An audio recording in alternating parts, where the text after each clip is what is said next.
तो हमारा पहला सवाल है कि निम्नलिखित में से कौन सा सोवियत संघ के विखंडन का परिणाम नहीं है। यानी सोवियत संघ जब देखिए बंटवारा या तो टूटा था, इसका एक कारण नहीं हमें बताना है।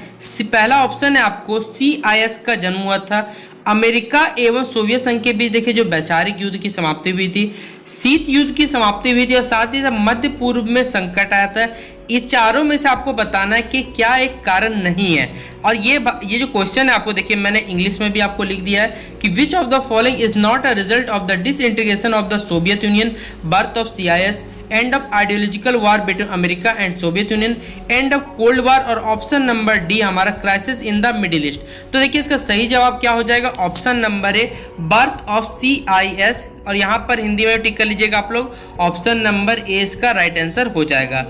अगला सवाल है बच्चों हमारा कि पूर्व बनाम पश्चिम का संबंध से आशय किससे है, विश्व युद्ध से है, शीत युद्ध से, तनाव शैथिल्य से है, या फिर उत्तर शीत युद्ध दौर से।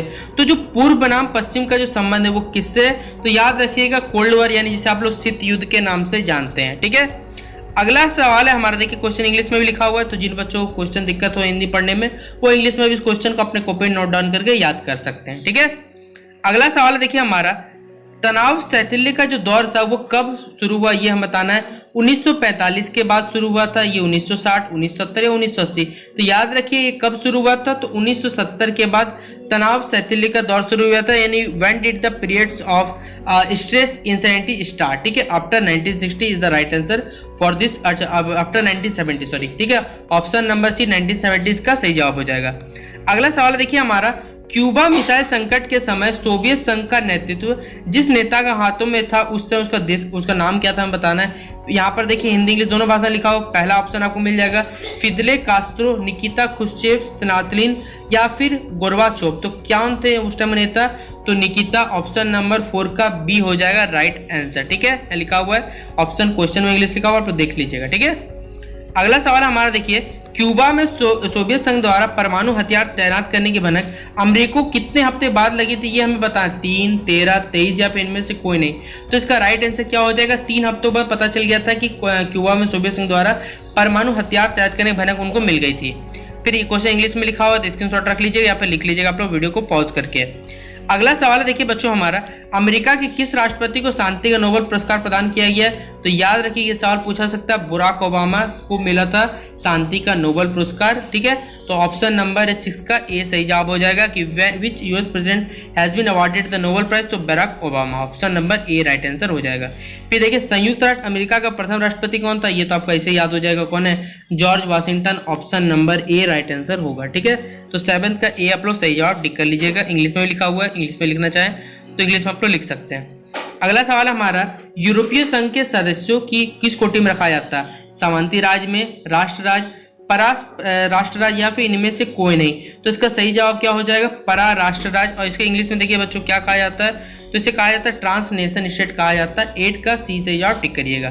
फिर अगला सवाल देखिए हमारा, 1957 में अपनी स्थापना के समय यूरोपीय संघ का क्या नाम था, तो ये भी मालूम है, यूरोपियों का आर्थिक समुदाय, ऑप्शन नंबर ए इसका करेक्ट आंसर हो जाएगा, 9 का ए। ठीक है, और इंग्लिश में लिखा हुआ है तो इंग्लिश में आप लोग नोट डाउन करते चलिएगा, बार बार बोलूंगा नहीं, आप लोग नोट डाउन कर लीजिएगा अपने से। अगला सवाल देखिए बच्चों हमारा कि भारत किस संगठन का पूर्ण का संवादी भागीदार है, यूरोपीय संघ का, आसियान का, एशियाई क्षेत्र में, या फिर किसी का नहीं। तो देखिए यहाँ पर ये क्वेश्चन मतलब इंग्लिश में क्या है, इंडिया जो है किसका कन्वर्सेशनल पार्टनर है, यूरोपियन यूनियन, आसियान का, Asian regional form of Asian, या फिर बच्चों नन।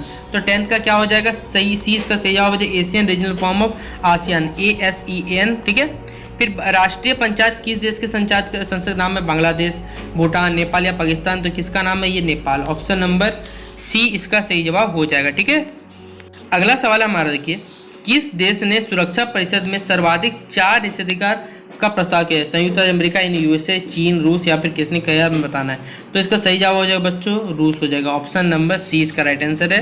नीचे इंग्लिश में लिखा हुआ कि which country has proposed maximum 4 position powers in the security council, तो रशिया इसका राइट आंसर हो जाएगा। अगला सवाल है, भारतीय संविधान का 73वां संविधान, याद रखिएगा इस साल 12 पूछा जाता है परीक्षा में, 73वां संविधान संशोधन किससे संबंधित रखता है, तो याद रखिएगा पंचायती राज सिस्टम से ये संबंधित, 13th का बी आंसर हो जाएगा। ठीक है, फिर सर्वोच्च न्यायालय के न्यायाधीश की नियुक्ति कौन करता है, तो ये भी मालूम होना चाहिए। भारत के राष्ट्रपति क्या करते हैं, सर्वोच्च न्यायालय के जो भी न्यायाधीश है उनकी नियुक्ति करते हैं। तो 14 का आंसर क्या हो जाएगा बच्चों, सी इसका सही जवाब हो जाएगा। हु अपॉइंट द जज ऑफ द सुप्रीम कोर्ट, तो प्रेसिडेंट ऑफ इंडिया। फिर अगला सवाल देखिए बच्चों 15 नंबर हमारा कि 1967 के बाद कांग्रेस की आधिपत्यशाली स्थिति का जो पतन हुआ था, कौन सा कारण नहीं, पुरानी छवि का अंत हुआ था, सक्षम एवं प्रभावी नेतृत्व का अभाव था, क्षेत्रीय दलों को वजह या समन्वयन विचारधारा का ना होना, ये इसका मेन कारण था। तो देखिए यहाँ पर सबका विचार एक जैसा नहीं था, इसी कारण सबसे बड़ा कांग्रेस का जो कह सकते बच्चों जो पतन हुआ ये इसका मुख्य कारण था। तो ऑप्शन नंबर 15 का डी से। 16 नंबर क्वेश्चन है कि भारत में जो कम्युनिस्ट पार्टी को सत्ता में आने का सफलता अवसर कब मिला, तो याद रखिएगा जब दूसरा चुनाव हुआ था, यानी 1957 दूसरे चुनाव के बाद। तो ऑप्शन नंबर 16 का बी सही जवाब टिक कर लीजिएगा आप लोग। फिर द्वितीय पंचवर्षीय योजना का कार्यकाल क्या था, ये भी पूछा जाता है। 1956 से लेकर 1961 ये क्या था, द्वितीय पंचवर्षीय योजना का कार्यकाल। तो 17 का बी सही जवाब मार्क कर ले।